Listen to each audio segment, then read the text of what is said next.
daily soccer podcast with the Global Sports Podcast Network. Hello and welcome to the Daily Southampton, part of the Global Sports Podcast Network. I am your host, Sakingo Finch, as always joined by the usual host of this podcast and just all-round great human being, Gregory Elliott. How are you doing, mate? Yeah, I'm all right, mate. I'm starting to feel the hype building.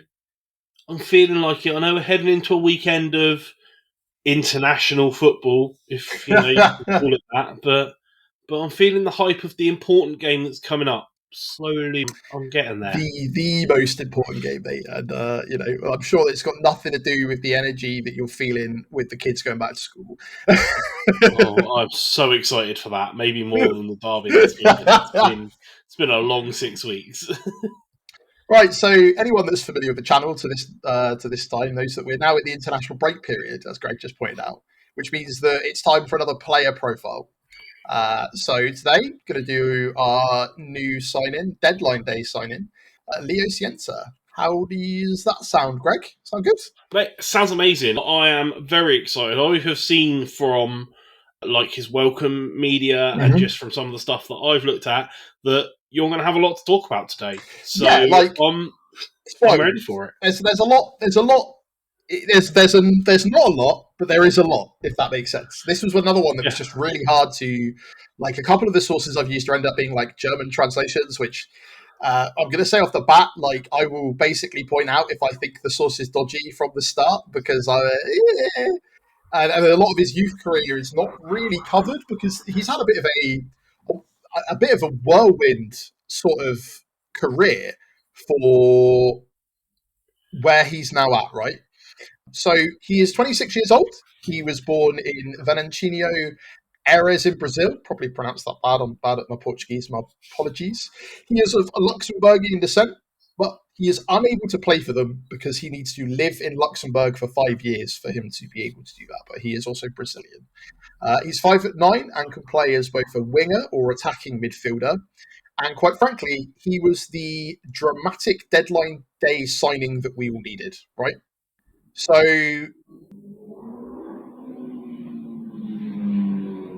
there were rumours that he was going to join Paris FC, but he chose us on deadline day. And I believe that is probably down to a lot of the things he talks about and a lot of the reasons why that I'll get to when we get to that part of the story. But we are not there. He is most known for his heroics at the end of the season, which I'll also talk a little bit about later for Heidenheim. But we'll start with his youth career. And Greg, the information on his youth career is quite hard to come by, whereas some people are documented down to ridiculous levels of like when they were 8 years old and people like that, like Korshi and Matsuki. It's a little bit harder for Leo, right? We're going to drop from here. As you can see from Greg laughing, it's me once again struggling how to pronounce stuff, even with my own pronunciation guides I've written out. So reportedly started his career at Evendia in 2014 before moving to Chapecoense in the under-20s team in 2015. He then moved from there to the Lajedense under-20s in the 2016 to 2017 season. And then he made a bit of a surprise jump over to Uruguay. And he played for a team there called Defensor Sporting SC, and he played in their under-19s before rejoining Lajedense in the Brazilian top flight in 2018. And he played for them twice, and that was it. And he played for them in the State League. Now, if I remember rightly, we've talked about this before, Greg, the way that the Brazilian leagues and that lot work is slightly different, right? They seem to play 1,000,001 games. That's what we covered when we were looking over Wellington. And again, similar to sort of Wellington, there's a lot of that information from that kind of time is really hard to come by. And that's when he decided to make the move to Sweden and played for a team called Fana BK, which currently don't have an actual Wikipedia page, which shows you a lot, right? Like they're quite, I think they were like the 5th tier or fourth tier, but that was 2019. He looked though from joining that team to make an instant impact because he, in just 18 league appearances, he scored 10 goals. And by the looks of it, considering they were in Division 3 and then moved up to Division 2, Again, I think there might be like conferences and bits and pieces as well. He also helped them get promoted, which will be not the only promotion of his career. So, yeah, his total career, Fana, was 21 appearances with a total of 12 goals, and this then helped secure his move to Chakley 042. Because of course which was the German fourth tier. So this was as I'd say as recent as 2020, but 2020 isn't as recent as I'd like to think it is now, right? And then he spent a bit of time there. So he was with them from about 2020 to 2022. And during that time, he made 59 appearances and scored 15 goals and 17 assists. So again, like, it's difficult without a lot of the match information to see. And obviously, I don't like to solely go off of stats, but he's making an impression, right? You can see this. Yeah, already. That's some pretty good numbers. But you can see, sort of in his youth career, very much like moved around club to club to club to club, went over to Uruguay, came back to Brazil, and then got this chance in Swedish team, helped them get promoted, scored some good goals, and then he got his chance in the fourth tier of German football. And it was this that got him the jump up to Bundesliga 2 in 2022. So he moved to FC Magdeburg in July 2022. Where he managed about 12 appearances, but didn't manage to get a goal. And I don't know whether it was that or another reason, but he dropped down into their second team, who were in their sixth tier of German football. I'm not really sure what went on. Like, sometimes you can not have a great season, sometimes you can. We've all kind of seen that happen across the board, right? Sometimes things just don't work out, depends on where that team is. But he proved that was wrong, because he went on to make 10 appearances for them, and scored a total of 13 times. Obviously, the drop probably helped, but it shows there's like a player in there, right? You don't get to score goals and be good unless you have that natural level of talent. And then he moved on to another club, but we'll talk about that after a break and a word from our partners at Bioniq. Your body is unique, and Global Sports Podcast Network has partnered with Bioniq, the world's most personalised supplements.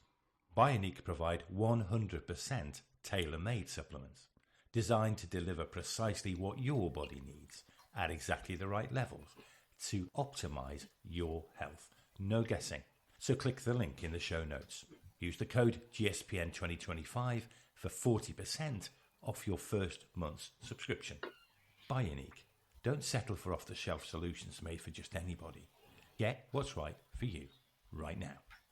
We are back. So, as I said, his drop down helped him quite a bit, and he managed to get a move to SSV Ulm in 23-24 season, where he had a much better time.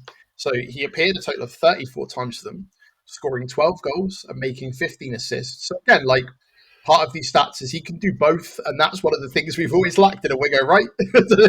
So very kind of exciting to see. And again, like, so far, all levels. They managed to win promotion from the league that season, from the third and up to the second, and he won the Player of the Year for the third league. So it's very, for me, it kind of almost reminds me of like the journey of Ronnie Edwards, right? Like, goes out on loan whilst at a big club, does really, really, really well, gets picked up by a Premier League team, or which is, us at the time. Yeah, okay, he's had a bit of a stint down in sort of QPR, but now he's kind of back into our team and looking probably to break into the first team. And again, like, not similar profile, I'm just thinking of like journeys, because like, again, so to recap where we've gone from dotted around Brazil, all the way over to like the Swedish, like, quite low loud league, helped them get promotion, moved over to the, Bundesliga 4 or whatever, had a bit of time there, goes up to Bundesliga 2, struggles a little bit, goes down to 6th tier, does really, really well, goes to 3rd, wins Player of the Year.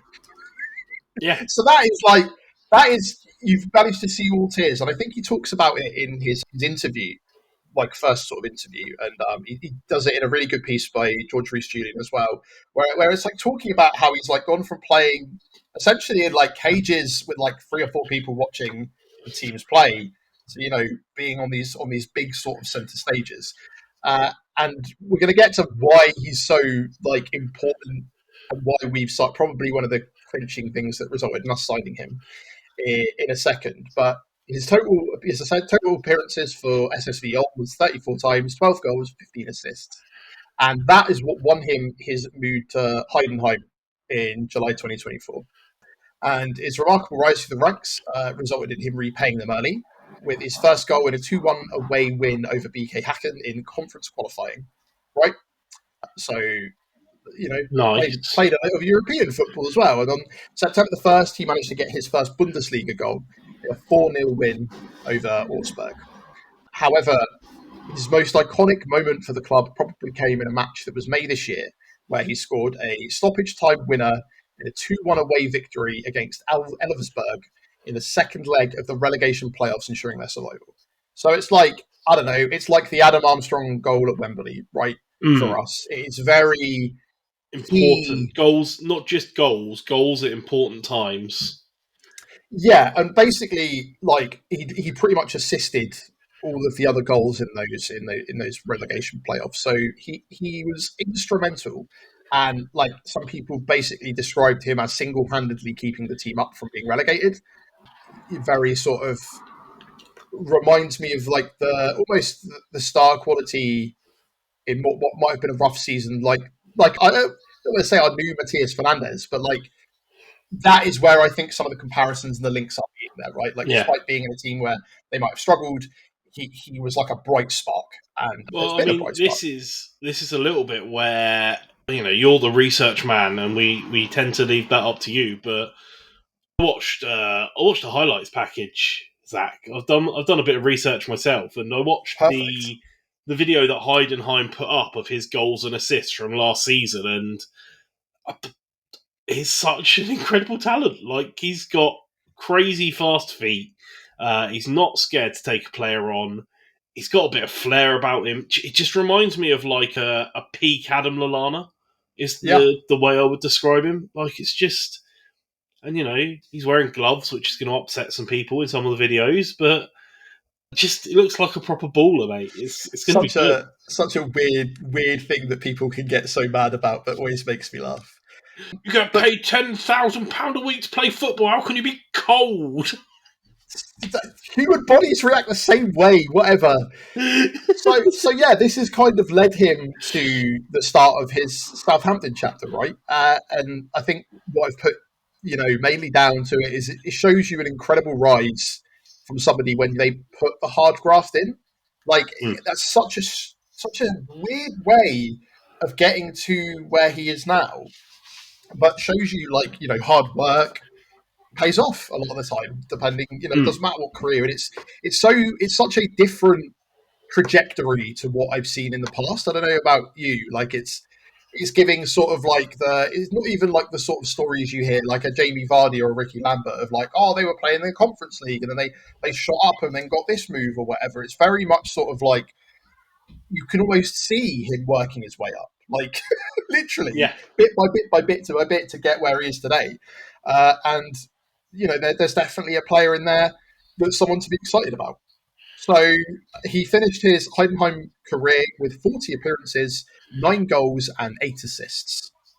And his total career numbers today that I can see, haven't got his assist number because, again, like, I had to try and compile this information from a lot of places. And some places, as we all know, can be a bit conflicting. And again, I'll put all of the sources in the show notes, even if it means that I have to do what I've done a couple of times, which is cut out some stuff that usually is in our show notes. If you've only just found out about that, Greg, I apologise.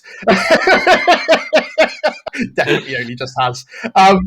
But yeah, so total career numbers to date is 178 appearances and 61 goals. But that's discounting the fact he had quite a large youth career that, we don't know how well that went, and other bits and pieces. But most of this time he was deployed as a left winger, and that's where most of his goals have come from. But he's also been deployed like centrally, almost as a centre forward, on the right a couple of times, even in midfield. So he's been about all the time. Standard kind of stuff. Just a nice, versatile, skillful player. Looks like he loves to take a player on. From the package I was watching, he loves finding the gap for that perfect through ball. I think seems to be his bread and butter. Just like that beautiful pass, like almost like the passes that you see in highlight packages of Messi, right? Like the ones that when you're playing with your mates, it's how it goes in your head every single time. Like it's not how it comes off. No, I get Like you. 9 times out of 10, but yeah, he seems to love that. Like just a little bit of flair pass that's a lovely through ball. And it's just a bit of a creative enigma. It looks really promising. I'm very excited. Same. And we'll go into some of the other bits and some of the peripheral information that we've got about him, and kind of, I guess, my summary of where I'm feeling after a word from our partners at Zencastr. Here at the Global Sports Podcast Network, we spent a lot of time selecting our delivery platform, and Zencastr came out the clear winner. With 4K video recording from your phone and AI editing that automatically removes all those ums and ahs, it's super easy to start a podcast. It sounds great and is delivered efficiently. If you're ready to tell your story, check out the link in the show description and learn more about Zencastr.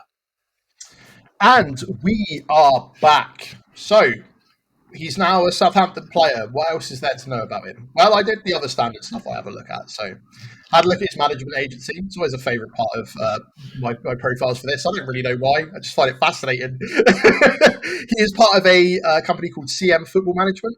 It looks like he must have joined when he was in Germany, because they have a real mix of players that all seem to be based in Germany.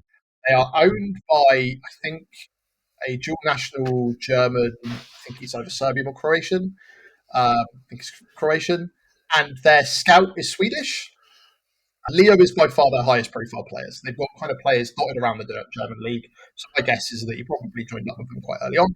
I'm quite happy to be proven wrong with that. And as I said, take it for a pinch of salt, because I don't know much about this talent agency. Check the sources if you want to and do your own research. But either way, it's always interesting to have a look at that. So it doesn't look like he's been tapped up by that agency that 50% of our players are in, right?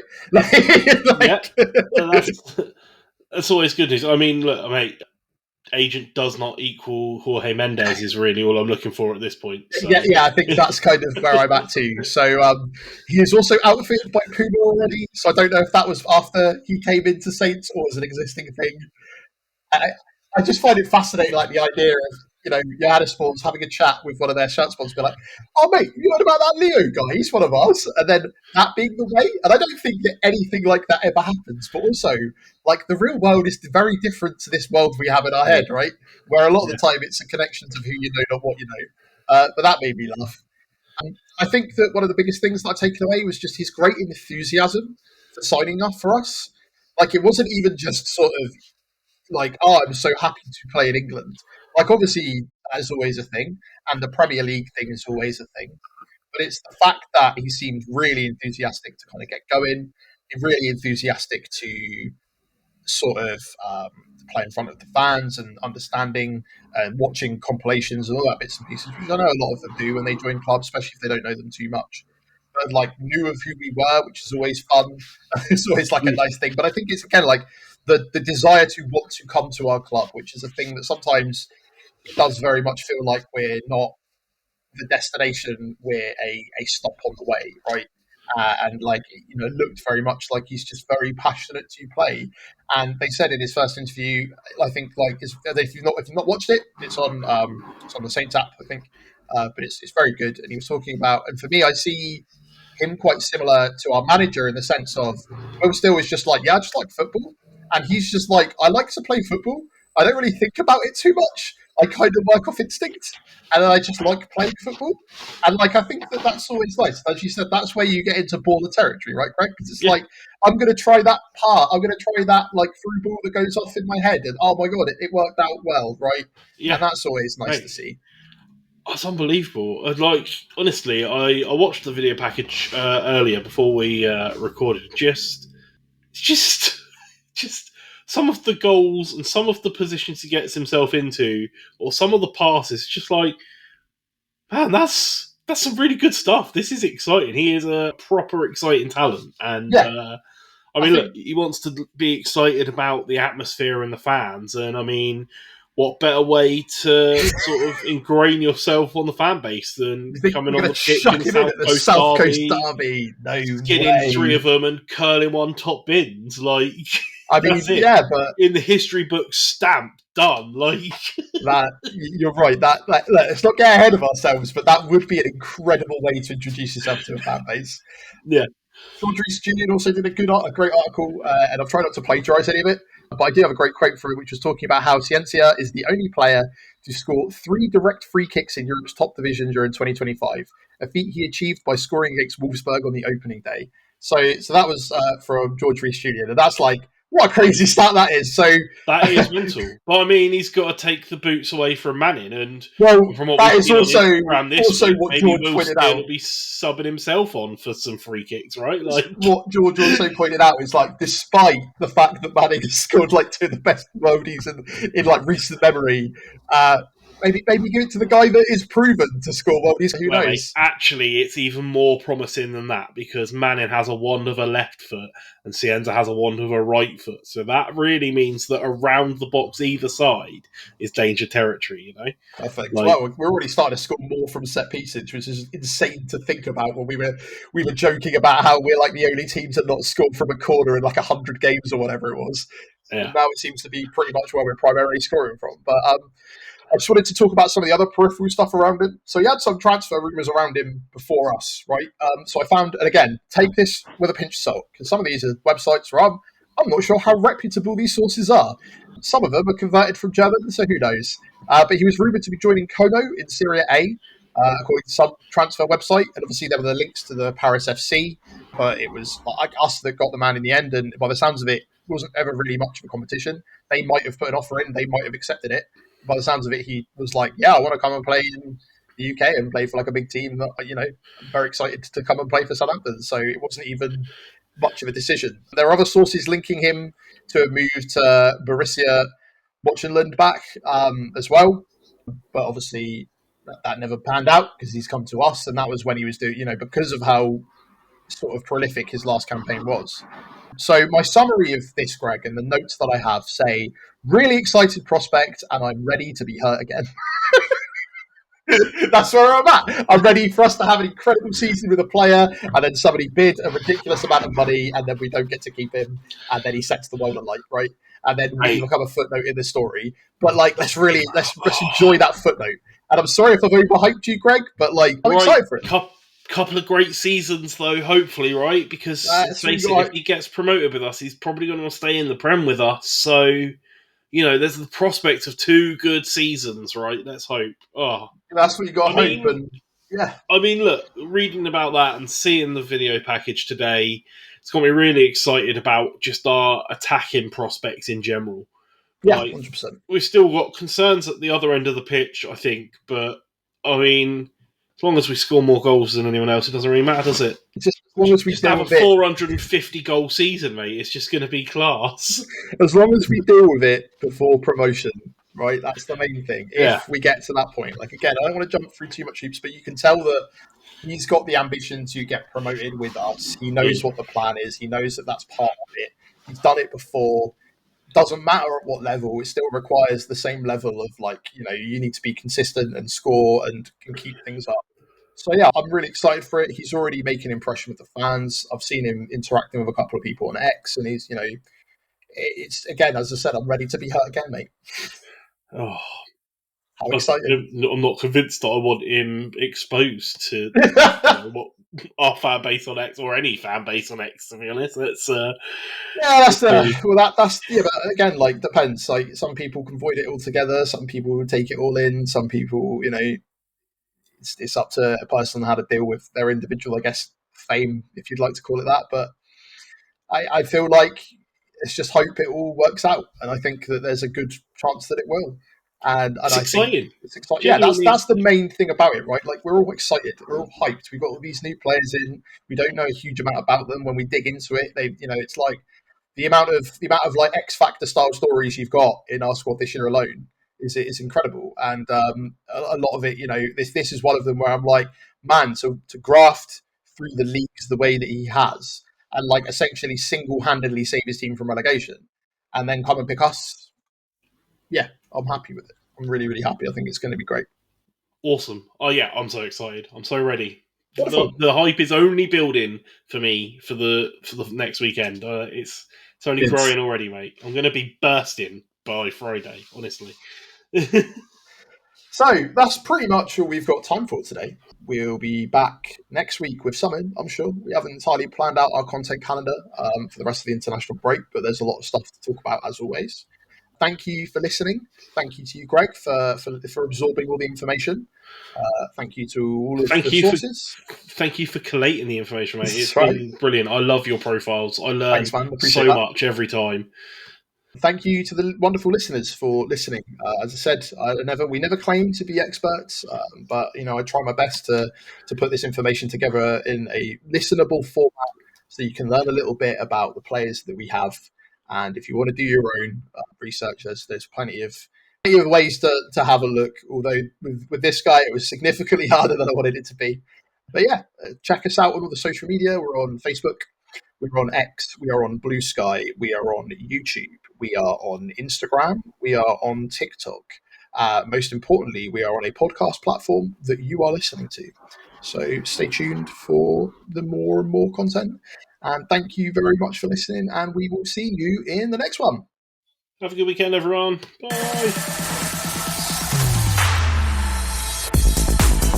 Your daily soccer podcast with the Global Sports Podcast Network.